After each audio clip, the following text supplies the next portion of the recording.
E aí, pessoal, nessa aula nós vamos falar sobre o fim da União Ibérica e, consequentemente, sobre o fim do ciclo do açúcar aqui no Brasil. Na última aula, nós falamos sobre a União Ibérica e o governo de Felipe II. Felipe II ele administrava diversos territórios ao mesmo tempo. Nós estamos falando sobre as colônias espanholas aqui na América, no caso os vice-reinos, a colônia portuguesa aqui na América, que no caso é o Brasil, algumas colônias portuguesas na África e algumas colônias portuguesas na Ásia. Felipe II, além de dominar diversos territórios ao mesmo tempo, ele também queria dominar o comércio no oceano, ok? Entendam o seguinte, quando a metrópole conquista então uma nova colônia, quando começa a explorar produtos em uma colônia, eles precisam transportar esses produtos para o mercado consumidor, para quem vai comprar então esses produtos. No caso, os produtos americanos eles não eram consumidos na América, então o produto brasileiro, os produtos espanhóis das colônias espanholas, eles não eram consumidos na América, então eles eram vendidos para a Europa. Para transportar para a Europa era necessário então embarcações, não é? Portugal e Espanha, depois da época da exploração naval, eles regrediram então no investimento na característica naval. Né? Então eles pararam de construir embarcações. Então eles não tinham embarcações para o transporte de mercadorias coloniais. Então essa parte de transporte de mercadorias coloniais foi terceirizada. E esse trabalho então ficou para o que nós chamamos de Companhia das Índias ou para a Inglaterra. Para dominar o comércio no Oceano Atlântico, era necessário que a União Ibérica tivesse uma marinha que superasse a marinha inglesa. Então, para isso, Felipe II mandou desmatar as florestas espanholas para construir o que nós chamamos de a Invencível Armada. A Invencível Armada seria a maior frota naval de todos os tempos. Seria impossível de vencê-la. É por isso que nós chamamos ela então de Invencível Armada.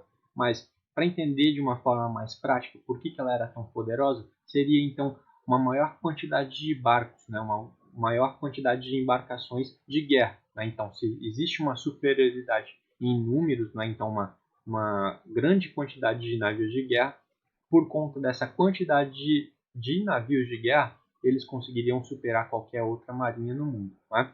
Só que, enquanto a União Ibérica tinha uma superioridade de número, a Inglaterra tinha o que nós chamamos de estratégia. A Marinha Britânica atraiu o que nós chamamos de Invencível Armada para então uma região de Bahia e conseguiu cercar esses navios que estavam em maior quantidade e conseguiu bombardear com seus canhões todos de uma só vez. Então, a Invencível Armada foi realmente vencida por uma questão de estratégia. O conceito de estratégia, em grego, estratégia, em latim, strategiae. Então, vamos imaginar que nós temos um investimento, não é? Vamos imaginar que nós temos aqui uma vontade de criar um negócio. Nós investimos nesse negócio, não é? Se esse negócio falir, nós vamos ficar sem dinheiro. Então, Felipe II ele investiu na exploração naval, ele investiu no comércio naval, através da construção dessa marinha, e o objetivo dele era lucrar com o comércio, com a exportação de produtos coloniais para a Europa. Qual foi o resultado? O investimento foi tão alto da União Ibérica que Felipe II ele quebrou. Então ele perdeu muito dinheiro, a União Ibérica entrou numa crise financeira e, consequentemente, entrou numa crise política. Os portugueses que haviam sido dominados pelo Felipe II, eles conseguiram então, com base nessa crise financeira e política, conseguiram fazer então uma rebelião, uma revolta. Eles conseguiram fazer uma insurreição, se voltar contra o governo de Felipe II. Então, o nobre da família Bragança, chamado Dom João IV, ele conseguiu então reunir um exército e conseguiu tomar Portugal de volta para ele. Então, depois de muito tempo de União Ibérica, novamente nós temos a volta de Portugal para as mãos de um português. Então, nós temos novamente Portugal sendo comandada por um português e é o fim da União Ibérica. Então, nós temos Portugal sendo governado por um português e a Espanha continua sendo governada por um espanhol, no caso, Felipe II. Agora, Portugal, sendo controlada por Dom João IV, ele precisa colocar os seus territórios em ordem. Ele precisa colocar, então, as colônias de Portugal em ordem. É por isso que ele cria o que nós chamamos de Conselho Ultramarino, que deveria ajustar, então, o que o Felipe II deixou desamparado. Então, nós temos alguns objetivos aqui que eu listei para vocês no Conselho Ultramarino. Nós vamos trabalhar primeiro com o número 1, os invasores. Como nós vimos, né, o Brasil estava desamparado por Felipe II durante a União Ibérica e permitiu que franceses, que holandeses invadissem o nosso território e começassem a explorar o nosso território. Então, o primeiro objetivo de Portugal, né, do Dom João IV, é justamente expulsar os invasores do território e poder, então, realmente explorar o território brasileiro e os produtos coloniais. Né? Então, como nós estudamos na nossa última aula, os holandeses eles estavam dominando o ciclo do açúcar no Nordeste. Eles estavam fazendo muito dinheiro com o açúcar nordestino. Então, Dom João IV ele quer tomar o lugar dos holandeses no Nordeste e quer explorar o açúcar nordestino. Tá? Então, para isso, são enviadas tropas para o Brasil e começa uma guerra entre portugueses e holandeses, até que os holandeses são realmente expulsos do Nordeste brasileiro. E todo o Brasil volta a pertencer única e exclusivamente à metrópole Portugal. Os holandeses eles saíram daqui do Brasil, não é, do Nordeste brasileiro, e eles foram para um conjunto de ilhas que nós chamamos de Antilhas. Então, por que eles foram para as Antilhas? Eles tinham um objetivo aqui no Brasil. Eles queriam plantar a cana-de-açúcar porque aqui ofereciam então condições favoráveis para o plantio de monocultura, né? O plantio de um só gênero agrícola, no caso a cana-de-açúcar. Não é? Então, as Antilhas tinham uma característica parecida, né? Então, era quente, era úmido, o solo era bom. Então, lá eles continuaram plantando a cana-de-açúcar e continuaram produzindo o açúcar.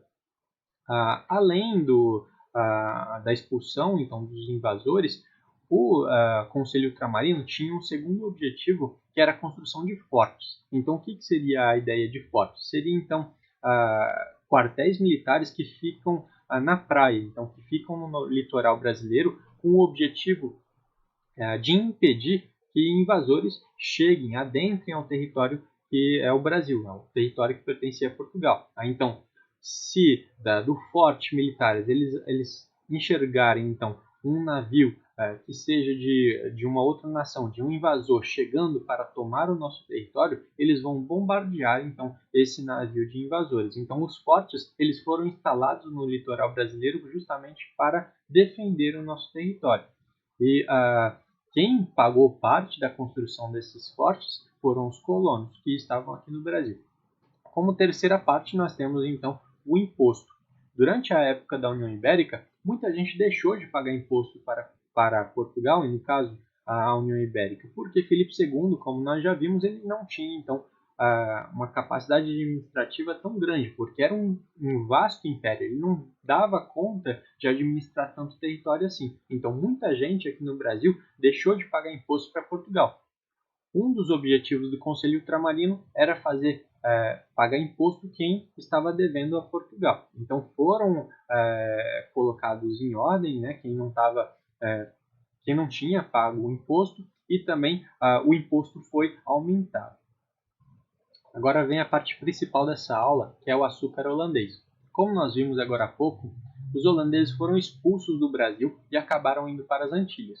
Quem ficou então com a produção açucareira no Nordeste brasileiro foram realmente os colonos portugueses. Só que os colonos portugueses eles não dominavam a produção de açúcar, eles não tinham então tanta habilidade na produção de açúcar, eles não tinham investimento adequado. Então, Portugal não enviava tanto dinheiro para investir na produção açucareira e eles também não tinham a tecnologia dos holandeses. Isso fazia com que o açúcar brasileiro saísse então um açúcar de péssima qualidade, até porque a terra do Nordeste brasileiro já tinha sido muito utilizada, então saía um açúcar de uma péssima qualidade. Além de que, vamos imaginar que nós não sabemos fazer um trabalho. Se você se esforça para fazer um trabalho, você vai cobrar muito caro por esse trabalho, não é? É por isso que o açúcar brasileiro ele saía de uma péssima qualidade e ele saía muito caro. Ao contrário disso, nas Antilhas, os holandeses levaram investimento, né? Eles tinham terra virgem, né? Porque nas Antilhas não havia então tanta exploração, né? Eles começaram a plantar a cana-de-açúcar por lá. Eles levaram também a sua tecnologia, né? E também levaram as suas técnicas de produção. Então, o resultado foi que os holandeses eles conseguiram tirar um açúcar de uma maior qualidade e também um açúcar mais barato. Então vamos colocar na balança, né? Os europeus eles vão preferir comprar o açúcar brasileiro, que era mais caro e com uma qualidade inferior, ou eles vão preferir comprar o açúcar holandês, que era com uma qualidade superior e era muito mais barato. Logicamente, eles vão preferir o açúcar holandês. Isso faz com que a colônia Brasil entre em uma crise. Né? Então, a exploração colonial do Brasil entre em uma crise. É o que nós chamamos então de fim do ciclo do açúcar. Não adianta mais nós temos um investimento na exploração do açúcar, não adianta mais exportarmos o açúcar porque não dá mais lucro para Portugal. Então, é o fim do ciclo do açúcar, nós vamos ter que entrar então em um outro ciclo econômico para que o Brasil seja rentável para Portugal. Ok, pessoal? Bom, por enquanto é só. Até a próxima.